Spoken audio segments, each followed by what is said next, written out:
Cordial saludo a todos. Bienvenidos a su curso Fundamentos de Bioestadística. Mi nombre es Manuel Campuzano Hernández, ingeniero industrial de profesión, magíster en Ingeniería Industrial. En el año 2019 obtuve el título de doctor en Estadística y Optimización, otorgado por la Universidad de Valencia en conjunto con la Universidad Politécnica de Valencia en España. Tengo más de 14 años de experiencia en la docencia universitaria, enfocado principalmente a la enseñanza de la estadística y sus aplicaciones en estudios de pregrado y posgrados.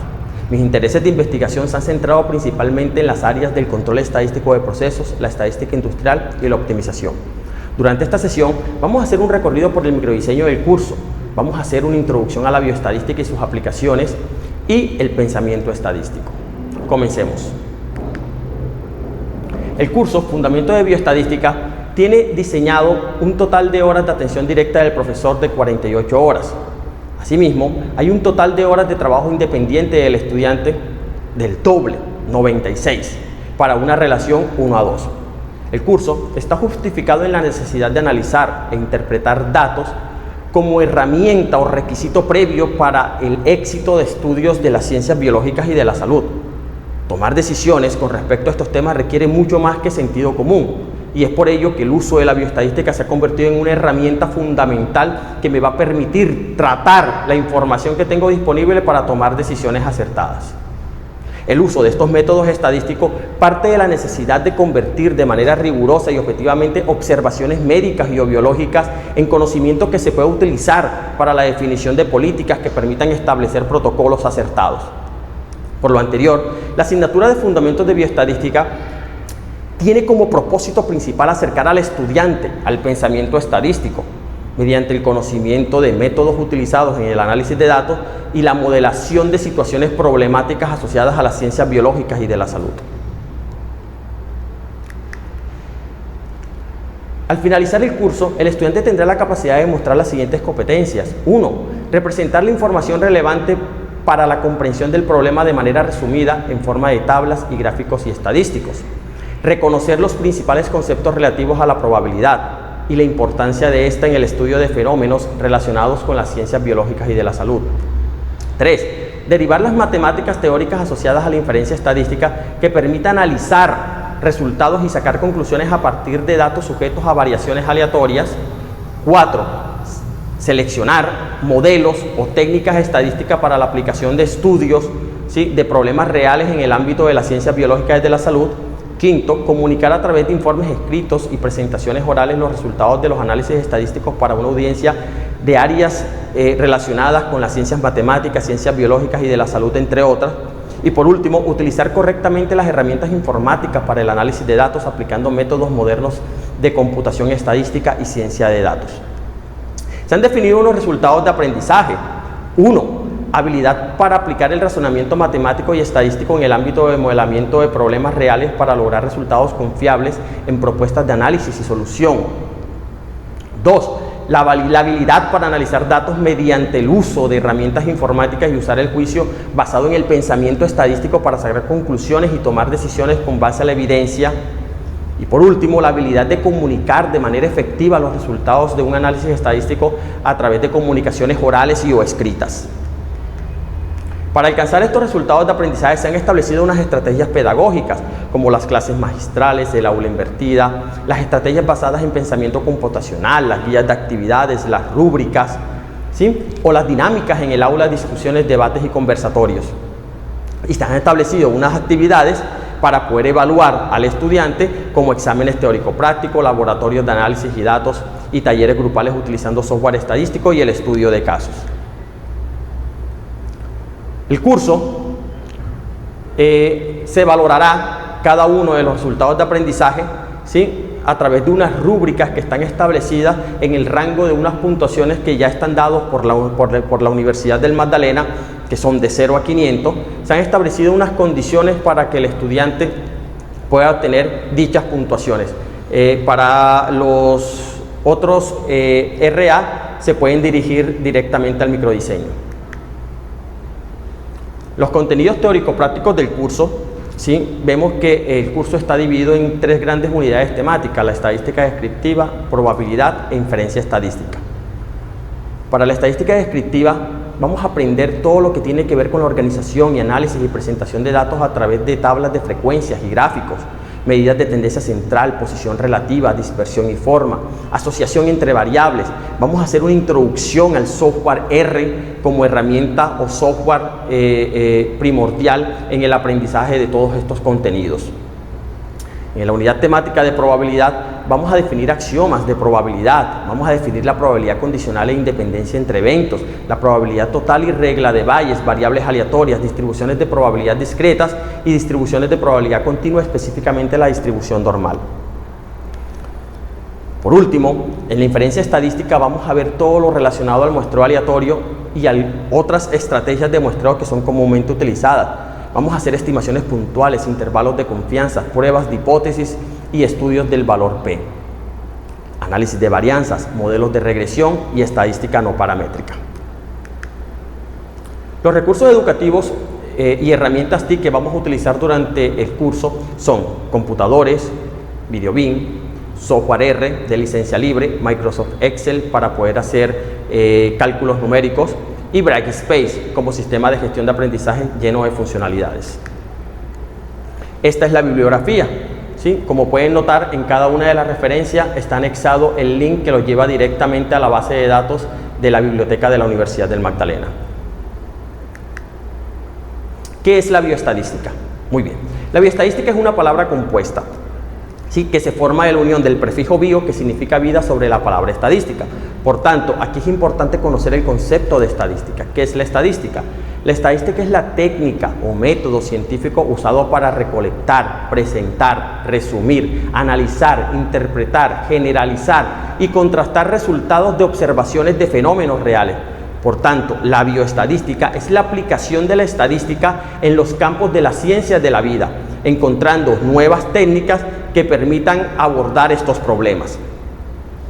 Ejemplos de aplicación de la bioestadística están dirigidos hacia la salud pública, la ciencia biomédica, la farmacéutica, la medicina, las ciencias biológicas, la medicina comunitaria, entre otros. Vamos a establecer unos ejemplos donde se pueden observar las aplicaciones de la bioestadística, ¿sí? En la vida diaria.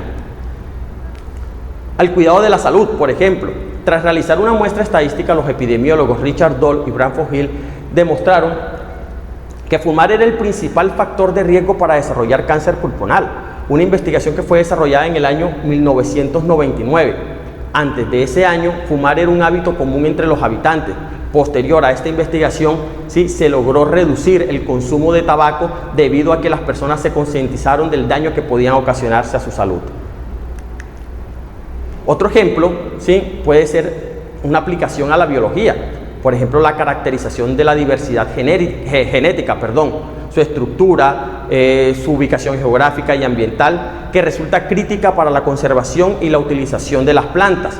¿Sí? Análisis moleculares de ADN combinados con diferentes herramientas estadísticas ofrecen una poderosa ventaja para poder evaluar la diversidad genética. Esta fue una investigación desarrollada por el Instituto Alexander von Humboldt de la Universidad Nacional de Colombia. Muchas veces la estadística nos puede mentir. Yo a esto le llamo el gran arte de mentir con las estadísticas. Vamos a dar algunos ejemplos estrafalarios del uso impropio de los datos, ¿sí? Que habrán de alertar sobre ciertos errores comunes. Hay muchas personas que por carencia de sentido, ¿sí? O de carácter estadístico se impresionan muy fácilmente por coincidencias que, a la luz de la teoría y de la probabilidad y la estadística, nada tienen de sorprendentes.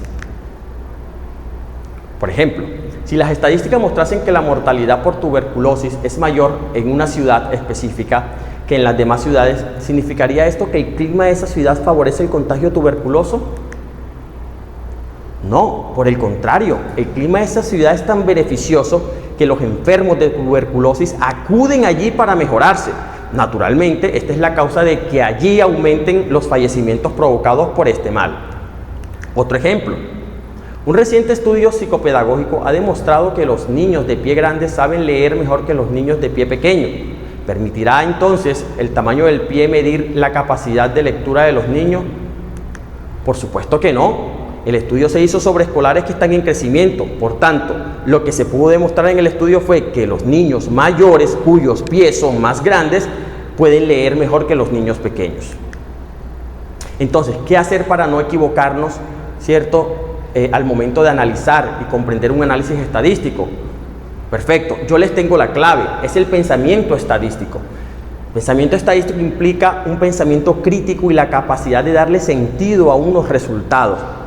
Y es mucho más que la capacidad de ejecutar cálculos complicados. Vamos a hablar de algunos términos muy comunes utilizados en la estadística. Población es el conjunto total de objetos que son de interés para un problema específico.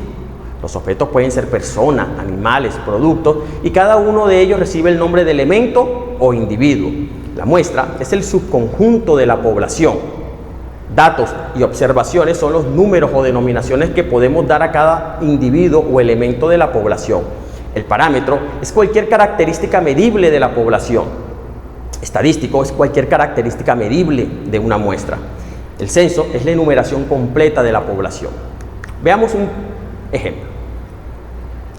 En el artículo de revista Tasas de fallas de detectores de monóxido de carbono residenciales en los Estados Unidos, se afirmó que hay 38 millones de detectores de monóxido de carbono instalados en Estados Unidos. Cuando 30 de ellos fueron seleccionados al azar y probados, se encontró que 12 de ellos, ¿sí?, no proporcionaron una alarma en condiciones peligrosas de monóxido de carbono. Aquí, en este ejemplo, la población son los 38 millones de detectores de monóxido que están instalados en Estados Unidos y la muestra son los 30 detectores que se analizaron en el estudio para probar. ¿Sí? Entonces, ¿cuál fue el objetivo del estudio? Utilizar esos datos de la muestra como base para poder sacar una conclusión sobre la población de todos los detectores de monóxido de carbono, y los métodos estadísticos son útiles para sacar tales conclusiones. El pensamiento estadístico está dividido en 3 etapas. La primera, preparar el contexto. ¿Qué representan los datos? ¿Qué significan los datos? ¿Entiendo los datos? ¿Y cuál es el objetivo del estudio? La fuente de los datos. La fuente tiene interés especial en obtener resultados favorables. ¿Sí? Revistas reconocidas exigen a los investigadores, antes de la publicación de sus artículos, que revelen, ¿sí?, quién es la fuente de financiación para mitigar la publicación de resultados sesgados. Y el método de muestreo. Aquí determinar si los datos fueron recopilados de manera imparcial o efectivamente fueron recopilados de manera sesgada con el fin de obtener algún resultado. La segunda etapa es la etapa de analizar. Aquí lo primero que tenemos que hacer es representar los datos mediante tablas y gráficos, presentarlos de manera ordenada y posteriormente hacer una exploración de los datos que tenemos. Hay valores atípicos, qué estadísticos importantes resumen los datos, ¿sí?, cómo se distribuyen esos datos, ¿son suficientes los datos o requiero más datos? Por último, la aplicación de métodos estadísticos. ¿Cuál es el método estadístico apropiado? ¿Se requiere el uso de la tecnología o las herramientas computacionales para obtener resultados? Por último, concluir. Los niveles de significancia. Podemos verlo desde la perspectiva estadística o desde la perspectiva práctica. ¿Tienen los resultados significancia estadística? ¿Sí? Matemáticamente podemos evaluar si los resultados obtenidos, ¿sí?, son estadísticamente significantes. Pero no por ser estadísticamente significantes van a tener un significado práctico. Por tanto, tengo que evaluar la significancia estadística y la significancia práctica. Para finalizar la sesión del día de hoy, terminaremos con esta frase dicha por Herbert Wells. Llegará el día en que el pensamiento estadístico será parte del ciudadano eficiente y tan necesario como la habilidad de leer y escribir. Para dudas, inquietudes y comentarios, por favor, pueden escanear el código QR que los llevará a un formulario y en la próxima sesión intentaré resolver las dudas o inquietudes propuestas. Muchas gracias.